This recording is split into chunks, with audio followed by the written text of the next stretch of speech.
অনেকে বলবে যে জিদ্দা এবং বুম্বাদাকে তো আমরা এর আগেও একটা সিনেমায় অভিনয় করতে দেখেছি, তাহলে তুমি কেন লিখেছো জিৎ ভার্সেস প্রসেনজিৎ? আমরা তো একটা সিনেমায় জিদ্দা এবং বুম্বাদাকে অভিনয় করতে দেখেছি, অভিনয় করেছে। তার জন্য এই ভিডিওটা, তার জন্য পুরো ভিডিওটা তোমাদের দেখতে হবে এবং এই ভিডিওতে একটা খুব গুরুত্বপূর্ণ আপডেট দিতে চলে এসেছি। নমস্কার বন্ধুরা, আমি রূপম চলে এলাম নতুন ভিডিও নিয়ে। বন্ধুরা, এটা দিয়ে শুরু করলাম যে জিদ্দা এবং বুম্বাদা, জিৎ ভার্সেস প্রসেনজিৎ, থাম্বনেইলেই তোমরা দেখতে পাচ্ছ। কেন কথাটা লিখলাম দেখো, তোমরা মনে করতেই পারো, মানে হয়তো অনেকে কমেন্ট করা শুরু করে দিয়েছে, এর আগেও তো বাঘবন্দি খেলা সিনেমায় আমরা দুজনকে অভিনয় করতে দেখেছি, তাহলে কেন ফর দ্য ফার্স্ট টাইম তুমি বলছো? এটা বলতেই পারো। ফর দ্য ফার্স্ট টাইম, প্রথমত এই কথাটা ভুল যে জিদ্দা এবং বুম্বাদা একই সিনেমায় অভিনয় করেছে, ঠিক, কিন্তু একই সঙ্গে ফ্রেম শেয়ার করেনি। বাঘবন্দি খেলা সিনেমাটা ছিল পুরোপুরি তিনটে ভিন্ন গল্প।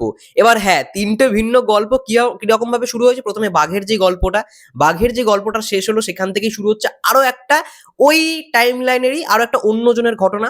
সেটা ছিল হচ্ছে বন্দি, এবং বন্দির পরেই শুরু হচ্ছে খেলা। মানে বন্দি যেখানে মানে শেষ হলো, সেই বন্দির শেষ ঘটনা থেকে শুরু হচ্ছে, যেখানে তাদের মানে ঘটনাটা শেষ হয়, ঠিক সেই জায়গাটা থেকে আরেকটা নতুন ঘটনা শুরু, সেটা হচ্ছে খেলা। তো এইরকম ভাবে তিনটে আলাদা গল্প, এবং তিনটে গল্পের মধ্যেই আলাদা আলাদা আমরা কাস্ট অ্যান্ড ক্রিউকে দেখতে পেয়েছিলাম, কাস্টদের দেখতে পেয়েছিলাম। প্রথমটায় জিদ্দা ছিল, সেকেন্ডটায় সোহমদা ছিল, এবং তারপরেরটা মানে খেলাতে ছিল হচ্ছে বুম্বাদা। তো একটা সিনেমায় অভিনয় করলেই তাদের কিন্তু স্ক্রিন শেয়ার আমরা দেখতে পারিনি, কিন্তু ফর দি ফার্স্ট টাইম আমরা দেখতে পারবো বুম্বাদা এবং জিদ্দাকে একই স্ক্রিনে। টিজারে একটা ছোট্ট ঝলকে তোমরা দেখতে পারবে যে বুম্বাদা একটা মিছিলে মানে বক্তৃতা দিচ্ছে, ঠিক আছে, বড় মিছিল এবং বড় স্টেজ করা হয়েছে। ওই ফ্রেমটা যদি ভালো করে লক্ষ্য করে দেখো, বুম্বাদা বক্তৃতা দিচ্ছে, একদম হোয়াইট শট, ঠিক আছে, বুম্বাদা বক্তৃতা দিচ্ছে, ঠিক একদম ফ্রেমের লেফট সাইড, একদম বাদিকে, বুম্বাদার একদম বাদিকে দাঁড়িয়ে রয়েছে জিদ্দা। একদম গার্ডের যেরকম ড্রেস হয় না, সিকিউরিটি বডিগার্ড যেরকম বডিগার্ডের ড্রেস পরে দাঁড়িয়ে আছে জিদ্দা চশমা পরে। এবং বুম্বাদার ডান পাশে বসে রয়েছে শুভাশিস মুখার্জি, যাকে আমরা জিদ্দা হোক বুম্বাদা হোক তাদের সিনেমায় কমেডি চরিত্রে পুরোনো দিনের ছবিতে আমরা দেখেছি। তো শুভাশিস মুখার্জিকে অনেকদিন পর জিদ্দার সিনেমায় বা বুম্বাদার সিনেমায় পেতে চলেছি, মানে বুম্বাদার কোনো সিরিজে পেতে চলেছি। জিদ্দার ফার্স্ট সিরিজ, বুম্বাদার এটা সেকেন্ড সিরিজ হতে চলেছে। মানে মাজুলি না, হ্যাঁ মাজলি, তো সামথিং ওই সিরিজটার নাম, না মাজলি না, সরি, জুবলি সিরিজে আমরা দেখেছি।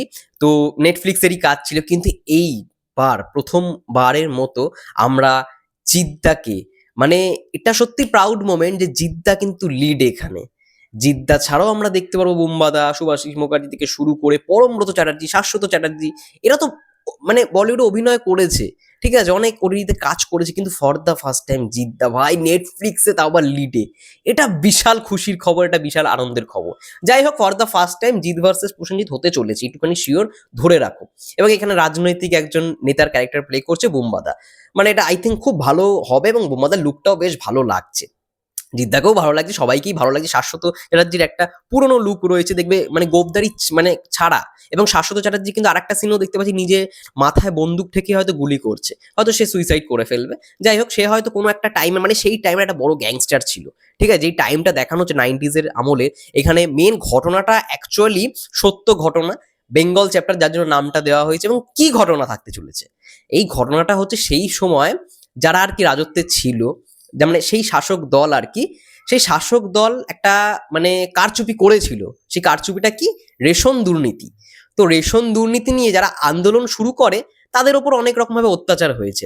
ইভেন পরমব্রত যে ক্যারেক্টারটা, তাকে মেরে ফেলা হয়, সে পুলিশ অফিসার, এবং সেই ক্যারেক্টারটার বন্ধুর ক্যারেক্টারই প্লে করছে জিদ্দা। আবার এইখানে ভেবে ফেলো না, জিদ্দার যেহেতু লুকটা দিবাকর সিংহের মতো শত্রু, এখানে নাম হবে দিবাকর সিংহ।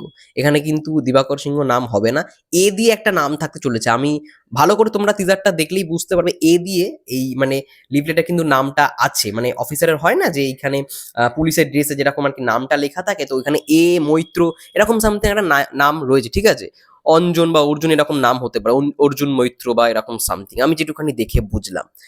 তো পরমব্রতর ক্যারেক্টারটাকে মেরে ফেলবে সেইখান, মানে সেই রাজনৈতিক দল। তো আই থিঙ্ক সেটারই প্রোটেস্টে সবাই আসবে। জিদ্দা, তারপরে মিমো, মানে মিমোকে তো আমরা অনেকদিন পরে পাচ্ছি মিমো চক্রবর্তী, মিঠুন চক্রবর্তীর ছেলে।